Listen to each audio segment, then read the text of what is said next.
Some passengers board planes and vanish without a trace. No wreckage, no clear answers, only mysteries that still haunt the skies.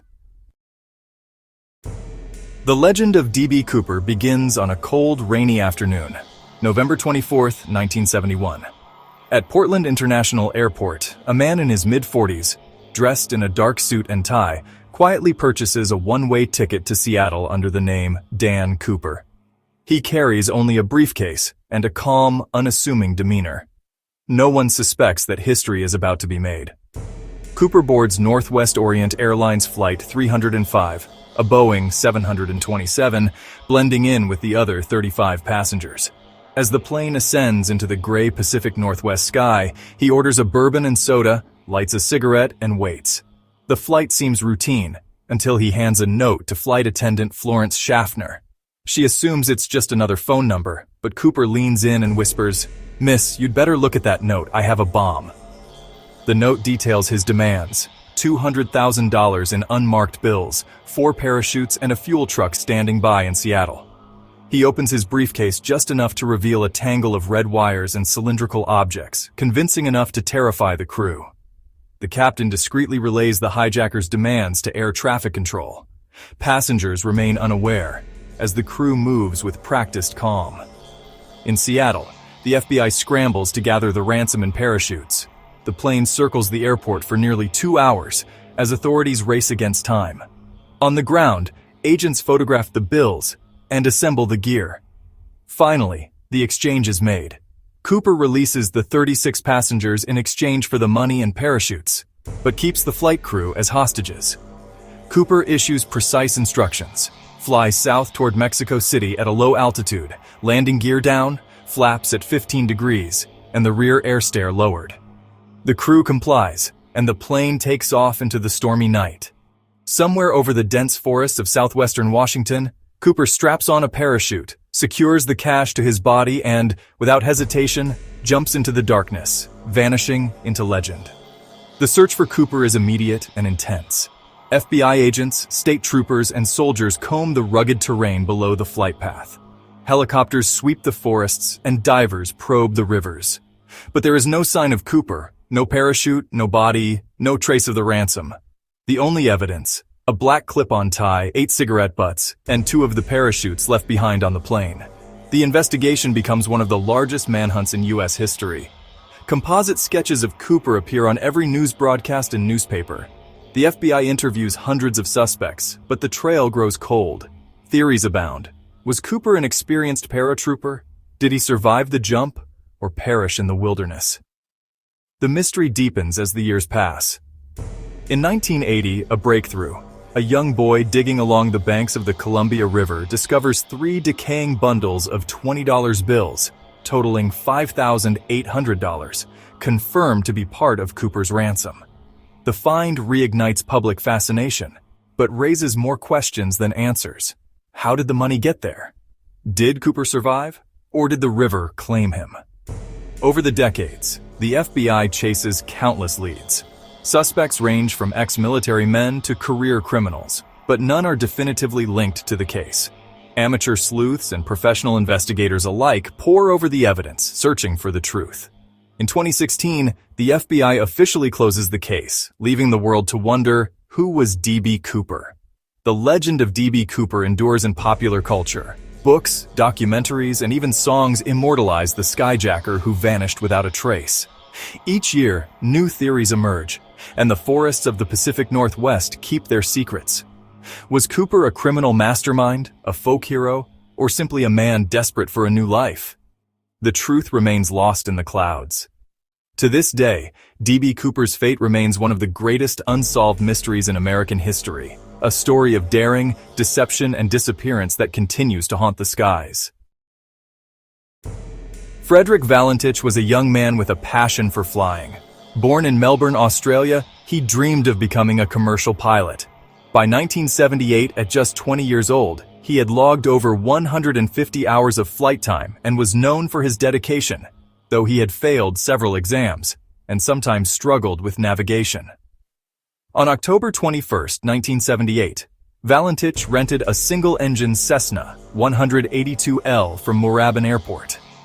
He filed a flight plan to King Island, a remote strip of land in the Bass Strait, intending to pick up friends and return that night. The weather was marginal: patchy clouds, light winds, and fading daylight. Valentich took off at 6:19 p.m., heading south over the darkening waters of the Bass Strait. He was alone in the cockpit, navigating by instruments and radio. The strait below was notorious for sudden weather changes and treacherous currents, a place where many ships and planes had vanished before. As Valentich flew south, he kept in regular contact with Melbourne Air Traffic Control. At first, the flight was uneventful, but at 7:06 p.m., everything changed. Valentich radioed in, his voice tense, reporting that an unidentified aircraft was following him at high speed just above his Cessna.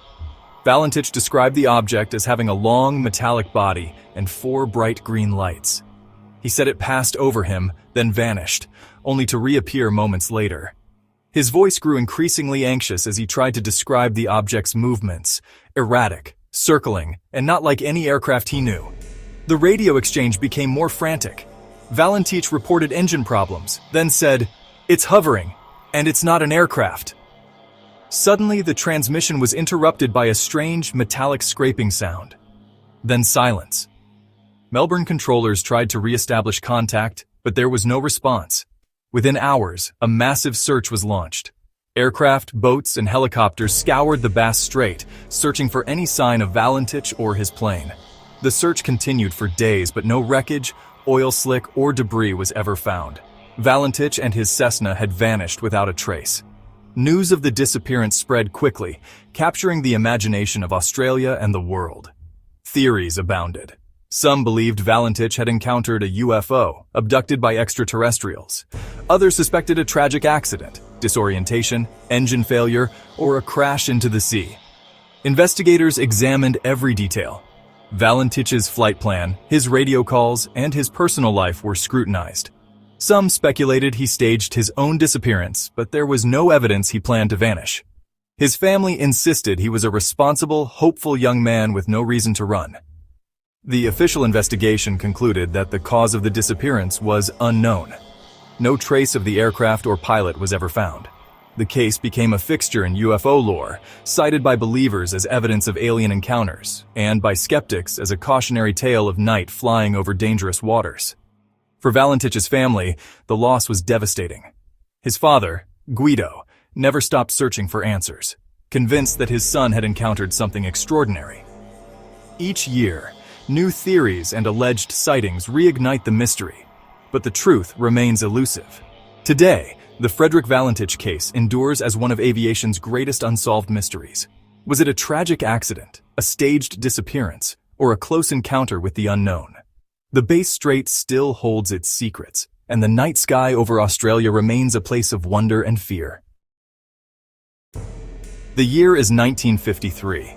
The world is gripped by Cold War tension. In the heart of Michigan, Kinross Air Force Base stands as a sentinel against the unknown, its runways lined with sleek fighter jets and its radar rooms humming with anticipation. Every blip on the screen could mean danger or disaster. First Lieutenant Felix Moncla is a rising star in the Air Force, a decorated pilot just 27 years old, known for his steady nerves and sharp instincts. His radar operator, Second Lieutenant Robert Wilson, is equally skilled, a quiet professional with a keen eye for detail. Together, they form a formidable team, ready to defend American skies at a moment's notice. The F-89 Scorpion is their weapon of choice, a twin-engine, all-weather interceptor bristling with the latest technology. Designed to hunt intruders in the dead of night, the Scorpion is fast, agile, and deadly. Its radar can track targets miles away, and its cockpit is a maze of dials, switches, and glowing screens. November 23, 1953. The Cold War is at its height. At Kinross Air Force Base in Michigan, radar operators scan the skies for any sign of intrusion. Suddenly, a blip appears over the icy expanse of Lake Superior, an unidentified object, moving steadily across restricted airspace. The radar room erupts in tension. Controllers track the mysterious object as it glides across the screen, its movements deliberate and unhurried. Outside, the wind howls across the frozen lake, and the base is thrown into high alert. First Lieutenant Felix Moncla, a skilled interceptor pilot, is on alert. At just 27, Moncla is known for his calm under pressure. His radar operator, Second Lieutenant Robert Wilson, sits beside him in the cockpit of their F-89 Scorpion jet, a sleek, twin-engine fighter designed for moments like this. The scramble order comes through. Moncla and Wilson race across the tarmac, breath steaming in the cold night air. Mechanics rush to ready the jet, fueling and arming it for a mission that could change their lives forever.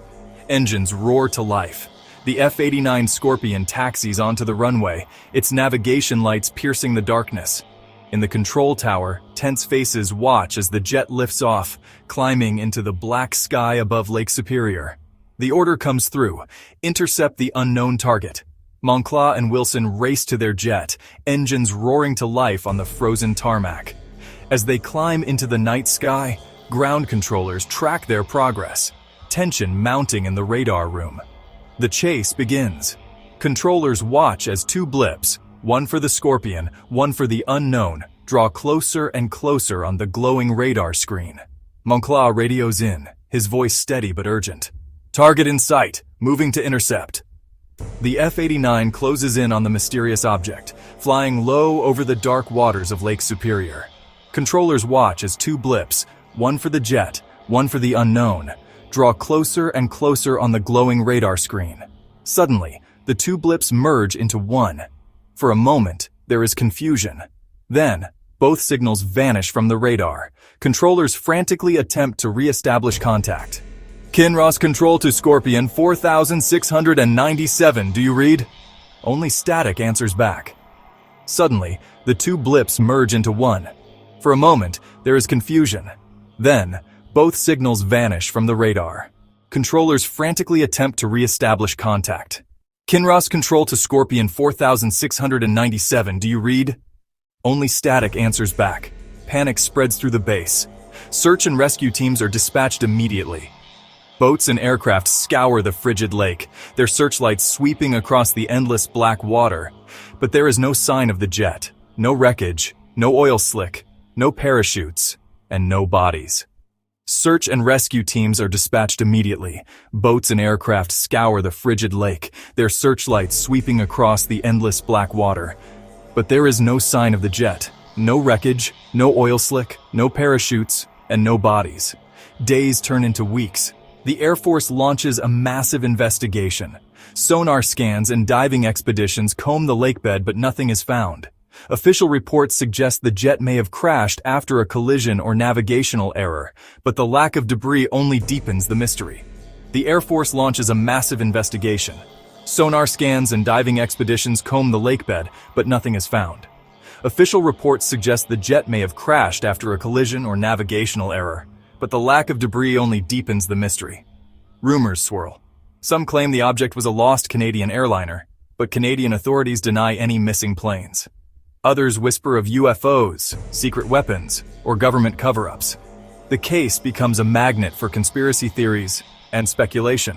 Rumors swirl. Some claim the object was a lost Canadian airliner, but Canadian authorities deny any missing planes. Others whisper of UFOs, secret weapons, or government cover-ups. The case becomes a magnet for conspiracy theories and speculation. For the families of Moncla and Wilson, the loss is devastating. Wives, parents, and children wait for news that never comes. Letters and telegrams offer condolences, but no answers. The base community mourns two men who vanished into the night, leaving only questions behind. For the families of Moncla and Wilson, the loss is devastating. Decades later, no confirmed wreckage has ever been located. The official explanation remains unsatisfying, and the truth is still out there, somewhere beneath the cold waves of Lake Superior, or perhaps lost to history. Over the years, the Kinross incident becomes legend. UFO researchers, aviation historians, and conspiracy theorists all claim it as their own. Books, documentaries, and late-night radio shows keep the story alive, each retelling adding new layers of intrigue and speculation.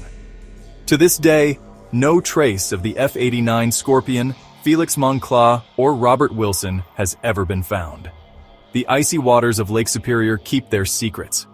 Was it a tragic accident? A Cold War encounter gone wrong, or something far stranger?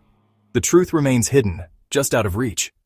Today, the disappearance of Felix Moncla and Robert Wilson remains one of aviation's most chilling unsolved mysteries. A story of Cold War tension, vanished heroes, and a night when two men flew into legend and never returned. The Kinross incident endures, a haunting reminder that sometimes the sky does not give back what it takes. Amelia Earhart was born in 1897 in Atchison, Kansas. From a young age, she was captivated by adventure, often climbing trees and dreaming of flight. Her fascination with aviation began in her early 20s when she attended a flying exhibition and took her first ride in an airplane, a moment that changed her life forever. Determined to fly, Earhart worked odd jobs to pay for lessons.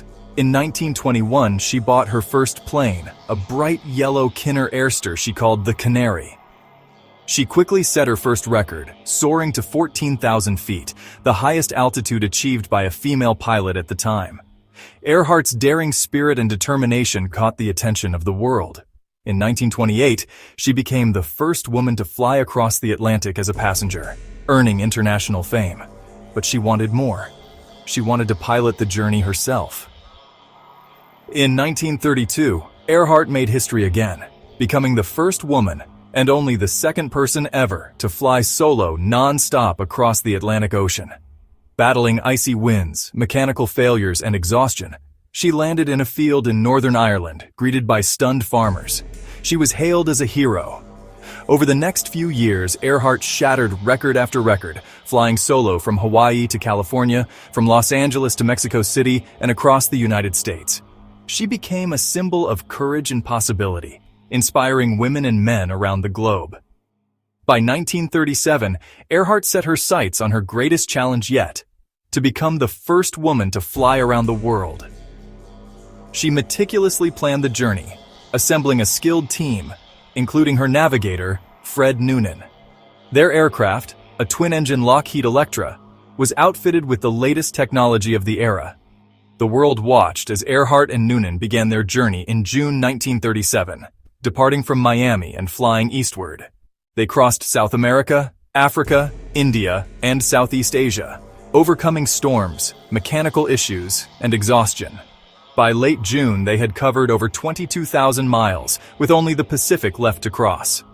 On July 2, 1937, Earhart and Noonan took off from Lae, Papua New Guinea, bound for Howland Island, a tiny speck in the vast Pacific Ocean. The flight was perilous, over 2,500 miles of open water, with little margin for error. As dawn broke, Earhart's voice crackled over the radio. She reported cloudy skies, strong headwinds, and difficulty finding Howland Island. The U.S. Coast Guard cutter Itasca, stationed near the island, strained to pick up her signal. Radio transmissions grew increasingly desperate. "We must be on you, but cannot see you. Gas is running low." The last confirmed transmission came at 8:43 a.m., then silence. Earhart, Noonan, and their plane vanished without a trace. The world was stunned. President Roosevelt ordered the largest air and sea search in history, scouring thousands of square miles of ocean, but no wreckage was ever found. Newspapers around the globe blared the headlines, "Amelia Earhart missing." The public was gripped by shock and sorrow. For weeks, searchers combed remote islands, scanned the seas, and listened for faint radio signals. But hope faded as days turned to weeks. Over the decades, countless theories have emerged. Some believe Earhart's plane ran out of fuel and crashed into the sea. Others suggest she landed on a remote island, surviving for a time as a castaway. A few even claim she was captured by foreign forces. Yet, no definitive evidence has ever been found. In recent years, researchers have uncovered artifacts, skeletal remains, and scraps of metal on remote Pacific islands. Each discovery sparks new hope, but none have been conclusively linked to Earhart or her Electra. Amelia Earhart's disappearance remains one of the greatest unsolved mysteries in aviation history. Her courage, vision, and relentless pursuit of the unknown continue to inspire generations. She proved that the sky was not the limit but only the beginning. To this day, the legend of Amelia Earhart endures, a haunting reminder of the risks and wonders of exploration, and the enduring mystery of a woman who dared to chase the horizon and vanished into history. From a daring skyjacker to a missing pilot who may have seen something unearthly, these stories show that some disappearances refuse to be solved. Like, subscribe and turn on notifications for more mysteries that linger in the skies. And remember, the sky doesn't always give back what it takes.